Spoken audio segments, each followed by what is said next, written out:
అల్లూరు జిల్లా Chintapalli BC hostel విద్యార్థులను వేధిస్తున్న hostel workers.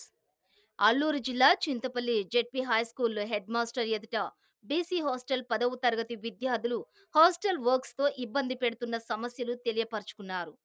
Hostel warden Shakuntala menu ప్రకారం సరుకులు సక్రమంగా సరఫరా చేస్తున్న వర్కర్స్ మాత్రం ఆ సరుకులను అమ్ముకుంటున్నారని, 70 మంది ఉన్న బీసీ హాస్టల్ విద్యార్థులకు మెనూ ప్రకారం ఆహారం హాస్టల్ వర్కర్స్ పెట్టటం లేదని, విద్యార్థులను శారీరకంగాను మానసికంగాను హాస్టల్ వర్కర్స్ చాలా ఇబ్బందులకు గురి చేస్తున్నారని, వెంటనే హాస్టల్ వర్కర్స్ ను మార్చాలని ఎస్ఎఫ్ఐ నాయకులు జీవన్ ఆధ్వర్యం బాత్రూమ్ కట్టించారు. బాత్రూమ్ ప్రాబ్లం లేదు, వాటర్ ప్రాబ్లం అయితే లేదండి. మోటార్ ఉంది కానీ మోటార్ వేసారు.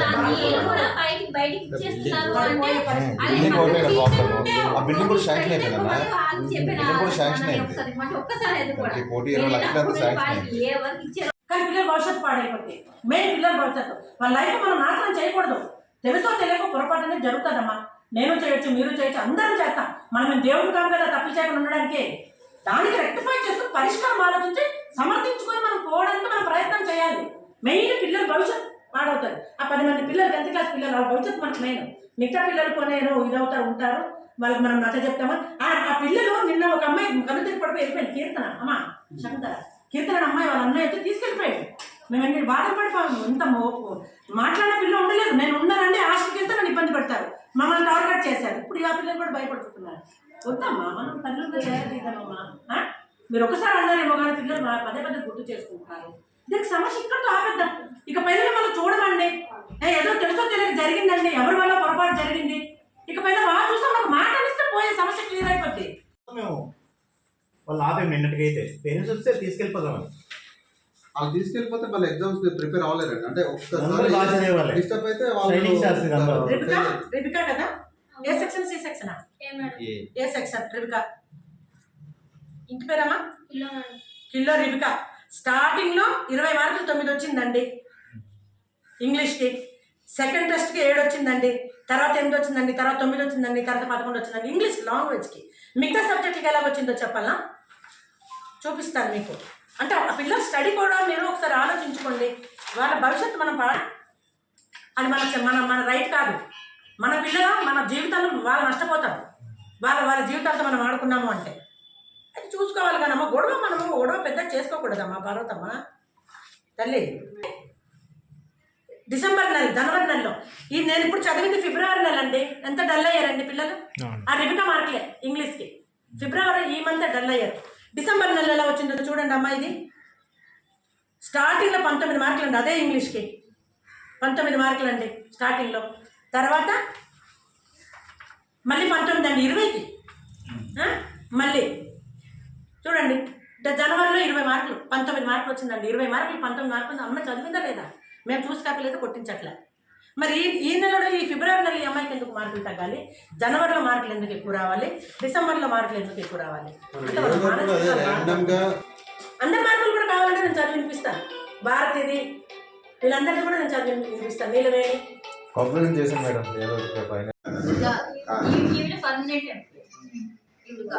అది కూడా నేను పదే చెప్తాను మీకు. చేసేది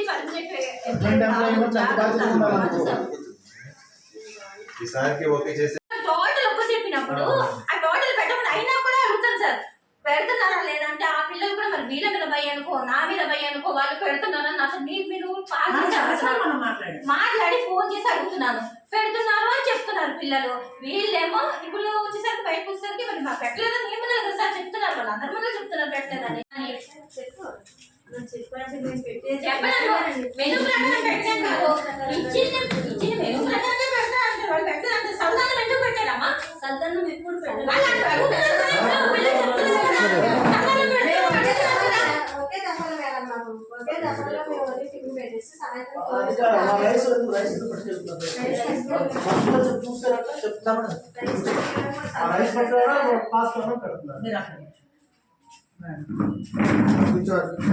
మాకు అసలు తెలీదు. ఇప్పుడు మాకు 10th క్లాస్కి టాలెంట్ టెస్ట్ రాయించడం 10th క్లాస్ దగ్గర మేము మాట్లాడిస్తున్నాం అనమాట. ఆదివారం టాలెంట్ టెస్ట్. మొన్న ఒకటే బాత్రూమ్ సార్, అక్కడ ఆ బాత్రూమ్ ఒకటే ఉందని కలెక్టర్ శ్రీధర్ మరి 10th క్లాస్లో చదువుతున్నాం సార్. మా హాస్టల్లో చాలా ప్రాబ్లమ్స్ ఉన్నాయి సార్. బకెట్లు కూడా తీసుకెళ్ళిపోతున్నారు సార్. ఫుడ్ బాగుండట్లేదు సార్. ఎవరైనా వచ్చి చెప్తేనే అలా మెనూ ప్రకారం పెడుతున్నామని చెప్పమంటున్నారు సార్.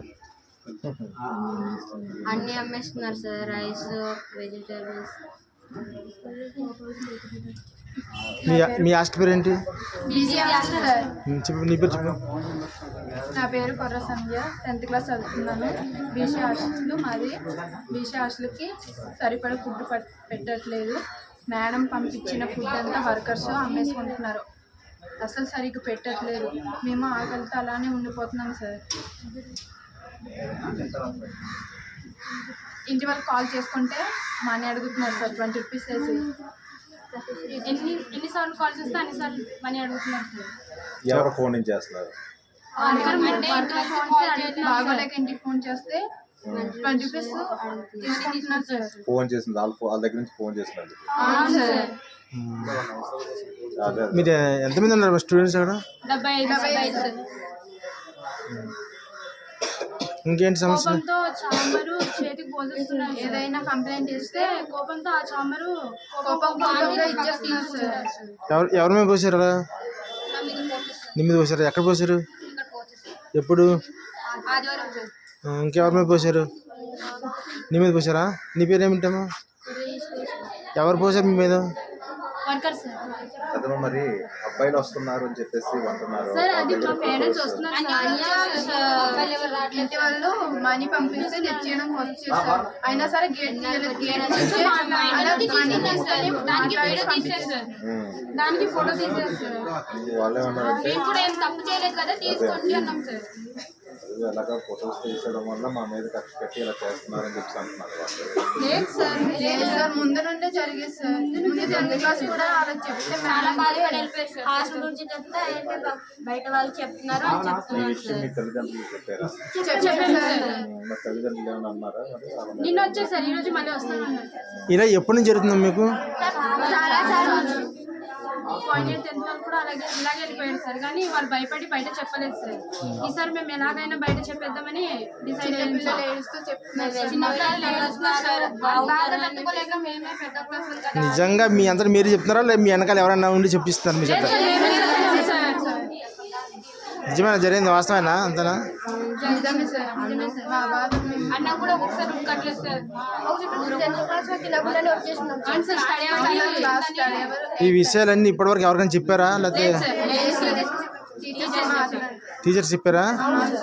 ఇక్కడ టీచర్స్ ఏ టీచర్ చెప్పారు? నిజమేనా చెప్పారా? ఏమన్నారు హెచ్ఎం మేడం గారు? పెద్ద ఆఫీసర్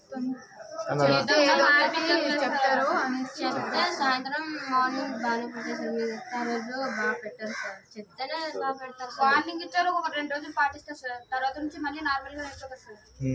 మీ స్కూల్ బిల్డింగ్, మీ హాస్టల్ బిల్డింగ్స్ బాగున్నాయమ్మా? కానీ అలాగే ఉంటున్నాం సార్, అడ్జస్ట్ అయ్యి. పైన పిక్చర్లు అంటే ఊడిపోతున్నాయి సార్. 4 సార్. ఎవరి మీద పడుతుందో తెలియదు సార్. ఇప్పుడు మీరు అంతా 10th క్లాస్ స్టూడెంట్సా? ఎంతమంది? 10 మంది సార్. శకుంతల మేడం పెట్టట్లేదు సార్. మెను ప్రకారం మీ మేడం మీద అన్ని బాగా ఇస్తుంది కానీ వర్కర్స్ సమస్కుంటారా? వాటిని మేడం మంచిగా చూసుకుంటుంది, సరిగ్గా చూసుకోవట్లేదు. సరే, చేసుకునేది ఒక్కటే సరే మనస్ఫూర్తిగా చక్కగా సక్రమంగా చేసుకోవాలని నా మనస్ఫూర్తిగా ఉంది సార్. స్కూల్ వాళ్ళకి పక్కన ఉంది సార్ మేడం. ఆ వాళ్ళకి టోటల్ ఒక్క చెప్పినప్పుడు ఆ టోటల్ పెట్టకుండా అయినా కూడా అడుగుతాను సార్, పెడుతున్నారా లేదంటే ఆ పిల్లలు కూడా మరి వీళ్ళ మీద భయ అనుకో, నా మీద భయ అనుకో, వాళ్ళు పెడుతున్నారని అసలు మీరు మాట్లాడి ఫోన్ చేసి అడుగుతున్నాను. పెడుతున్నారు అని చెప్తున్నారు పిల్లలు. వీళ్ళేమో ఇప్పుడు వచ్చేసరికి బయటకు వచ్చేసరికి మరి మా పెట్టలేదని మేము కదా సార్ చెప్తున్నారు. వాళ్ళు అందరి ముందు చెప్తున్నారు పెట్టలేదని. లేదా మీరే కావాలని అన్నారు. నాకైతే మరి బాగా గుర్తు. మరి ఆల్రెడీ నేను 2-3 సార్లు వార్నింగ్ కూడా ఇచ్చాను వారికి. మీరు నాకైతే సంబంధం లేదు, పరివార రక్షణ నా డిపార్ట్మెంట్ వేరు, దీనికి చూసుకోమన్నాను అంతే. మెను ప్రకారంగా నీకు